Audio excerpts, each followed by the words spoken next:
sou Ruth Chaves. E eu sou Camila Trindade. E juntas nós vamos apresentar o podcast Minha Amiga Advogada. O quadro de hoje é Este Imóvel é Meu no Papel. E vamos falar sobre desjudicialização e atividades cartorárias. O podcast Minha Amiga Advogada faz parte do projeto Ruth Chaves Advocacia.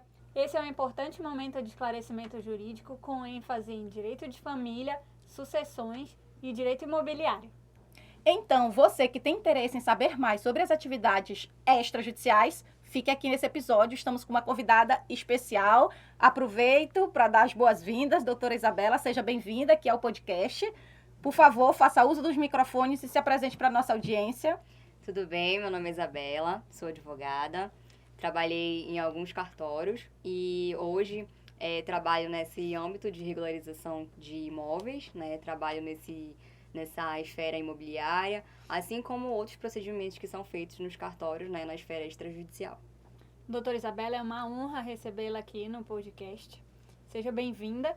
E doutora Ruth, antes de entrarmos no assunto de hoje, né? Vamos apresentar para nossa audiência os quadros que temos no podcast. Verdade, nós temos 3 magníficos quadros aqui no podcast Minha Amiga Advogada. O primeiro é Casados e Já Separados, onde falamos sobre direito de família, como pensão, alimentos, guarda, divórcio. E o quadro Inventário Já, onde nós discutimos assuntos relacionados aos direitos das sucessões, como fazer um testamento, como realizar um inventário, como fazer uma partilha de forma adequada e muitos temas dessa natureza. E o quadro de hoje, que é o quadro Este Imóvel é Meu no Papel, onde falamos sobre regularização de imóveis, adjudicação compulsória, ações possessórias e temas relacionados ao direito imobiliário, tanto na via judicial quanto na via extrajudicial. E agora, sem blá blá blá, sem mais delongas, vamos ao assunto de hoje, né? Vamos iniciar aqui com a doutora Isabela sobre os assuntos relacionados ao uso capião e adjudicação compulsória. Ela que está do outro lado do balcão, ou já esteve do outro lado do balcão, recebendo a nossa documentação quando a gente dá entrada nos procedimentos, tanto para uso capião quanto para adjudicação compulsória. Certo. Então, vamos às perguntas. Doutora Isabela, o que é desjudicialização e qual é a importância das atividades notariais registrais nessa dinâmica? Bom, como o próprio nome já diz, né, a desjudicialização é não recorrer ao Poder Judiciário para que seja resolvida uma demanda. Então, com as alterações da legislação, atos normativos, é possível que vários procedimentos hoje sejam feitos na esfera extrajudicial, tá? Por meio das serventias extrajudiciais, tanto cartório de notas quanto o registro de imóveis também. Os notários, né, o notário, o registrador, eles são de suma importância, assim, porque eles têm fé pública também e têm a mesma eficácia os procedimentos feitos na esfera extrajudicial como na esfera judicial, só que em bem menos tempo. Então, é muito importante, antes de você pensar em judicializar um procedimento ser feito na esfera judicial, é melhor que você faça uma consultoria, né, fale com um profissional, para que ele lhe instrua, né, para dar entrada nesse procedimento pela esfera extrajudicial mesmo. E aí já não tem todo esse tempo, toda essa morosidade que o judiciário tem. Certo. Na verdade, assim, nós estamos passando por esse processo de desjudicialização.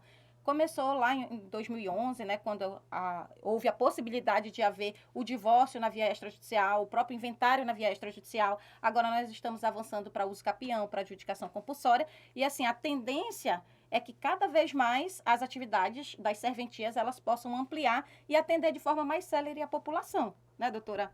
Até porque o próprio judiciário está abarrotado de processos, muitos que nem precisariam estar ali, né? As serventias extrajudiciais, tanto o notário, ele é essencial, né, nessa questão ele como colaborador, né, do acesso à justiça também, porque a gente consegue conversar, tem o diálogo, tem uma conversa, tem um consenso, então acaba resolvendo essa demanda no extrajudicial mesmo. Tanto como tu falaste, o inventário, o divórcio, o uso capião, a adjudicação. Então, é de suma importância e abre também possibilidade de outros profissionais, inclusive, em trabalhar na área, advogados, corretores, arquitetos, engenheiros, profissionais do ramo imobiliário. Então, abriu muito essa possibilidade de outros profissionais trabalharem e a gente conseguir resolver essa demanda, tirar o imóvel da obscuridade também. Isso é bom para todo mundo, né? Com certeza. Porque com tem a certeza. questão da economia, gera tributos. Perfeito, perfeito. Com o recolhimento de ITBI, né, gera essa economia na esfera tributária, tanto no crédito também imobiliário, aquela pessoa vai ter o imóvel no nome dela, então isso traz diversos benefícios, né, tanto para nós, tanto para o fisco, tanto para todo mundo. E a própria segurança jurídica, Perfeito, né, perfeito. relacionada a essas questões imobiliárias. Doutora Isabela, existem várias formas de nós fazermos regularização de áreas, mas agora, depois da desjudicialização, nós temos 2 institutos bastante assim em voga, que é a uso capião e a adjudicação compulsória. Então, gostaria que você pudesse nos colocar aqui um pouco da sua experiência em relação a esses 2 institutos, qual é a diferença entre eles e até mesmo sobre o procedimento. Perfeito. Como foi colocado, existem várias formas de regularizar esse imóvel e efetivar esse registro, certo? Como uma escritura pública de compra e venda, uma cessão, um inventário, uma doação, diversos meios. A uso capião e a adjudicação, ela é subsidiária, então só devem correr nesses 2 institutos caso as outras modalidades sejam prejudicadas mesmo. Inclusive, no último vídeo, nós falamos sobre due diligence, não foi, doutora? E a necessidade da consultoria, de você procurar um profissional, justamente para que ele possa dizer qual é o melhor procedimento para você.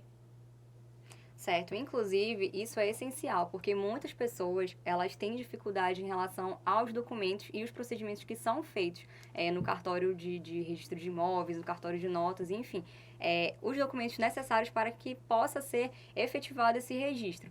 Então, é muito importante você falar com um profissional para que possa lhe instruir. Muitas pessoas ainda acham, no caso, que tem o documento do imóvel, mas na verdade não.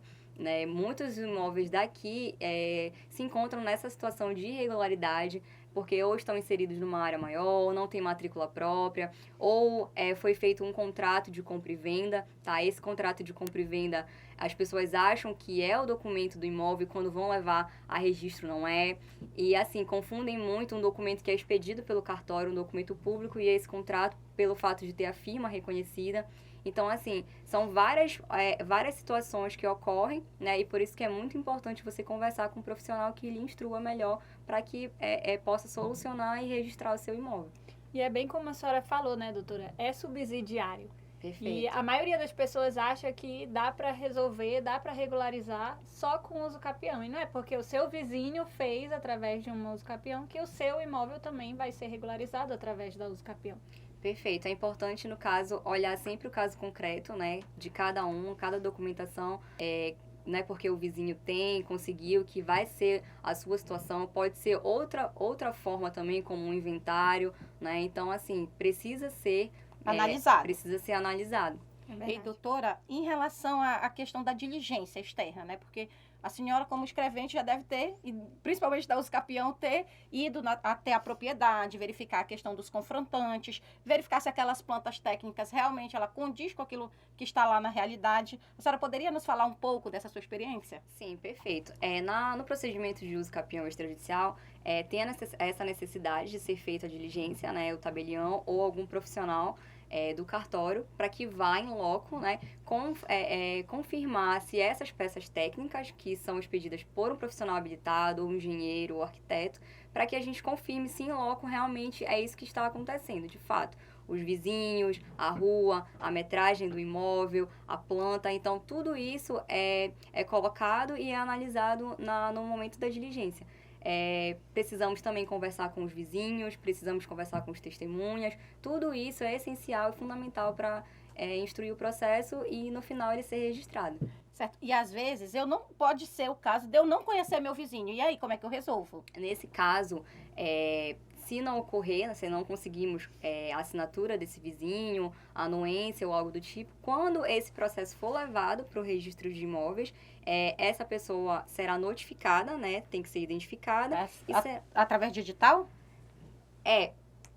Primeiro ele vai ser notificado, né, pelo oficial, e posteriormente, caso não seja localizado, vai ser aberto o prazo e vai ser por edital. Entendi. Doutora, a adjudicação compulsória extrajudicial tem sido um tema muito debatido, né? No ano passado, em 2022, teve uma alteração legislativa, né? E agora muito a gente tem debatido sobre qual valor vai ser cobrado na ata. E como é que tem funcionado isso nos cartórios? Estamos aguardando o posicionamento do CNJ para ver como vai ser tributado esse valor da ata. Na verdade, assim, já tem a lei, mas ela ainda não está regulamentada. Certo. Né? Então, porque não tem o provimento, não tem como saber se vai ser pelo valor da tabela, né, dos TJs, aí dos emolumentos, ou se será pelo valor da transação imobiliária. Perfeito. Aí estamos aguardando esse posicionamento. Certo. Doutora Isabela, uma das coisas que o advogado sempre quer saber, e também quem contrata o advogado, é a questão do prazo. O prazo é algo, assim, importantíssimo. Na sua experiência, qual é o prazo médio da uso capião e da adjudicação compulsória? E só retomando aquela discussão anterior sobre as diferenças dos procedimentos. Bom, então, em relação ao prazo, vai variar muito do cliente, né, ter esse contato com o cliente também, e do advogado ter esse contato com o cartório para que possa serem alinhadas todas as informações. Então, precisa estar todos os documentos já completos quando é necessário, na verdade, que os documentos todos estejam completos quando for ingressar nesse procedimento, para que não haja devolutiva, para que não haja nenhuma documentação pendente. Então, dependendo do caso, eu sempre digo que uma uso capião extrajudicial pode levar em 6 meses a 1 ano ou até 4, 5 meses. A adjudicação compulsória, ainda estamos esperando essa questão do valor da ata, né? Mas a adjudicação compulsória extrajudicial, ela não segue o mesmo procedimento da uso capião extrajudicial. Embora todas as duas tenham ata, Embora né? todas as duas sejam necessárias a ata notarial feita pelo cartório de notas e posteriormente levada ao registro competente, de imóveis competente, no caso da uso capião extrajudicial, ela é um pouco mais complexa, porque precisa das peças técnicas, precisa dessas peças expedidas com memorial, planta, né, ART ou RRT, expedidas por um arquiteto ou engenheiro, um profissional habilitado. Precisa também fazer uma investigação, por isso que é necessário você também, é essencial você contratar um profissional para que ele possa lhe instruir, fazer essa pesquisa, como foi feita essa aquisição, né? Como se originou a posse, se houve soma das posses, se a pessoa tem justo título, se não tem, ou ocupou, se Até mesmo de quem é a área, né, doutora? De quem é a área, fazer toda essa pesquisa da dominialidade. Aqui na nossa área temos muitas áreas acrescidas de marinha, ou próprio vinculado também à prefeitura, né? Então, a maioria dos imóveis daqui estão nessa situação de irregularidade. Então, é necessário também que seja feita essa pesquisa prévia para quando for ingressar, né, para fazer ser elaborada essa ata notarial, que não venha levar todo um tempo porque ficou pendente, né, de pesquisa ou de documentos. Então, é necessário fazer essa pesquisa prévia antes de ingressar com o procedimento mesmo. E é uma questão até simples, né? Porque você pode ir lá no cartório, fazer uma pesquisa pelo endereço, pagar lá a taxa e depois também ir na Codem, fazer a pesquisa, a busca patrimonial lá, de repente, para ver se não é um imóvel do município, e assim também na SPU e no ITERPA, para ver se também não é do Estado. Então, assim, isso requer um tempo, e se você já leva essa documentação, é mais célere o processo. Com certeza. Lembrando que a uso capião, ela é uma forma originária de aquisição, né, dessa propriedade. Então, não gera o imposto, que seria o ITBI, que é que já é cobrado na adjudicação compulsória extrajudicial. São dois procedimentos que têm requisitos diferentes.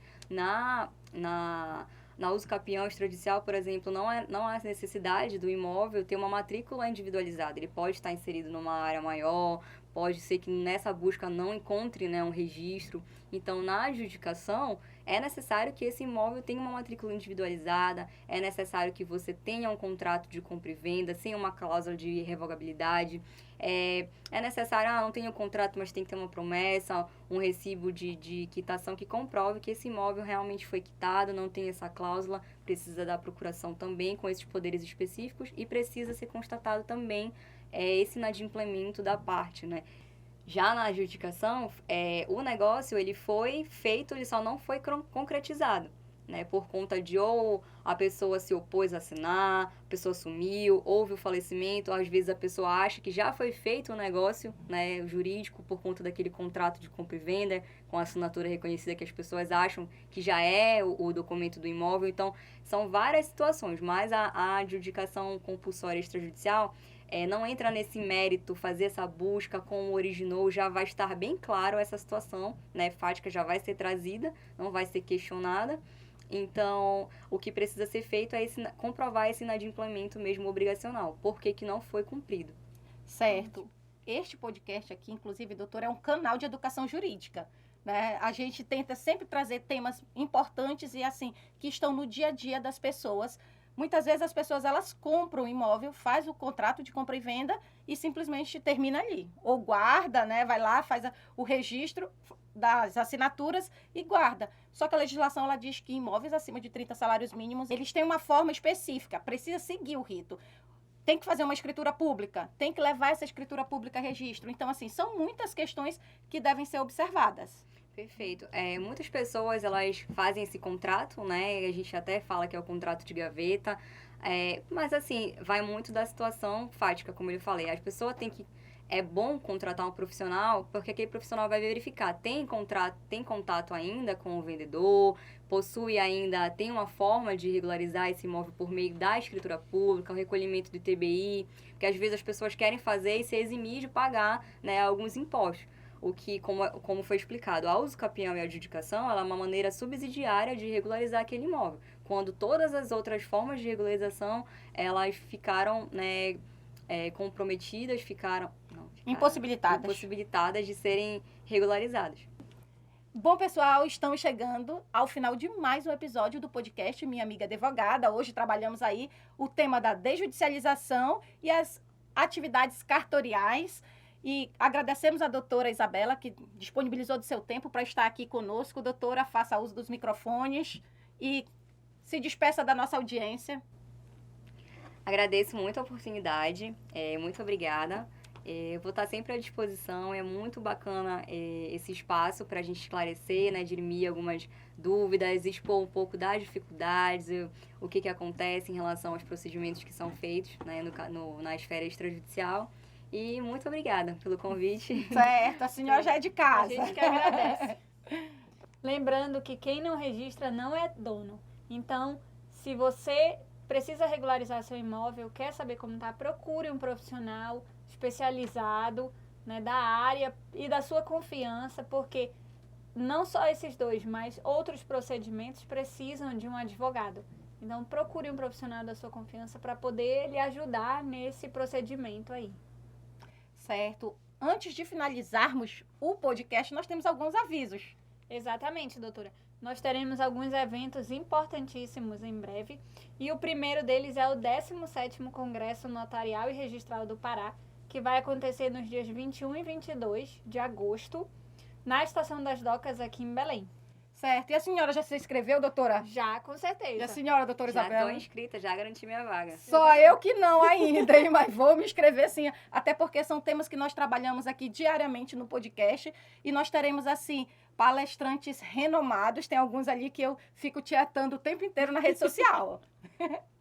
Além do evento da Noreg, nós temos um mega evento que vai ser realizado pelo Extrajude. Então, assim, preparem-se, vão abrir as vagas e você tem que garantir a sua vaga no Registrando com Gentil, que é um doutrinador renomadíssimo, está aí no top, né, dos concursos para cartório. Então, se você tem interesse em saber mais sobre o registro, sobre as atividades notariais, não perca essa oportunidade. E vai ser no dia seguinte ao Congresso Notarial, dia 23 de agosto, não é, 23 de agosto pela manhã. Então, reserve sua agenda, bloqueie aí e vamos estar juntos lá no Extrajude Cursos. Com certeza.